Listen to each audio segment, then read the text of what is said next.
எல்லாருக்கும் வணக்கங்க. இன்றைக்கி சிஸ்டர்ஸ் கிச்சனில் இன்றைக்கி சூப்பர் ரசங்க. ரொம்ப ஹெல்த்தியான ரசம். நார்மலாக நீங்கள் ரசம் வைக்கிற மாதிரி தான் இது. இதில் நெல்லிக்காய் மட்டும் சேர்த்துக்க வேண்டியது தான், அவ்வளோதான். புளி மட்டும் கம்மி பண்ணிவிடுங்க. ரொம்ப சூப்பராக இருக்குங்க. ரொம்ப குழந்தைங்களுக்கும் நீங்கள் கொடுத்து பழகுங்க. நம்ம சமையலறையிலேயே டாக்டர் இருக்காங்க. அதாவது இந்த மாதிரி நம்ம இதெல்லாம் சேர்த்து செய்யும்போது நம்ம பாதி உடம்பு நல்லாயிடும். அதுக்கு மீறி உடம்புக்கு ஏதாவது வந்தால் தான் நம்ம டாக்டரை பார்க்கணும். ஏன்னா அவங்க தான் தெய்வம் மாதிரி. கண்டிப்பாக டாக்டரை பார்க்கணும். ஆனால் நம்ம வீட்லேயே சமையல் அறையிலேயே பாதி டாக்டர் இருக்காங்க. இதெல்லாம் பெரியவங்க சொன்னது தான். எங்கள் வீட்டில் எங்கள் ஆயா, எங்கள் அப்பா அவங்கெல்லாம் சொன்னது தான் நான் உங்களுக்கு சொல்கிறேன், அவ்வளோதான்.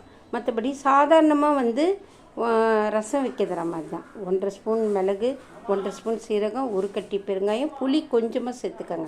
நார்மல் ரசத்தை விட இதுக்கு கம்மியாக சேர்த்துக்கணும். ஏன்னா நெல்லிக்காயில் புளிப்பு இருக்கும். மஞ்சத்தூள் சேர்த்துக்கோங்க. ஒரே ஒரு காஞ்ச மிளகாய் சேர்த்துக்கோங்க. ஒரு முழு பல் பூண்டு சேர்த்துக்கோங்க. அதை ஒன்றும் பாதியமாக பல்ஸ் விட்டு எடுங்க. ஏன்னா நீங்கள் நைஸாக அரைச்சிங்கன்னா குழம்பு போல் ஆகிடும். அதை அப்படியே தனியாக எடுத்து வச்சுக்கோங்க. இப்போ நெல்லிக்காய், தக்காளி, ஒரே ஒரு நெல்லிக்காய் தான் நான் சேர்த்துருக்கேன். நெல்லிக்காய், தக்காளி, 2 கொத்து கருவேப்பிலை போட்டுருங்க. அதையும் பல்ஸ் விட்டு எடுங்க. அப்படியே 2 தடவை பல்ஸ் விட்டிங்கன்னா அது அப்படியே நல்லா பஸ்பமாயிடும், நல்லா அரைஞ்சிடும். ஏன்னா ரொம்ப அரைக்காதீங்க, ரொம்ப நைஸாக அரைக்காதீங்க. கொஞ்சம் தக்காளியெல்லாம் தெரியணும். அதுக்கப்புறம் அப்படியே அரைச்சி வச்சுக்கோங்க. இப்போ 1 ஸ்பூன் எண்ணெய் ஊற்றிடுங்க.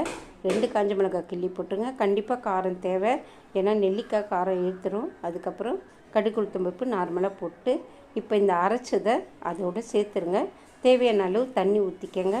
இது ரொம்ப சூப்பராக நார்மல் ரசம் தான். இதில் நெல்லிக்காய் மட்டும்தான் சேர்த்துருக்கேன்.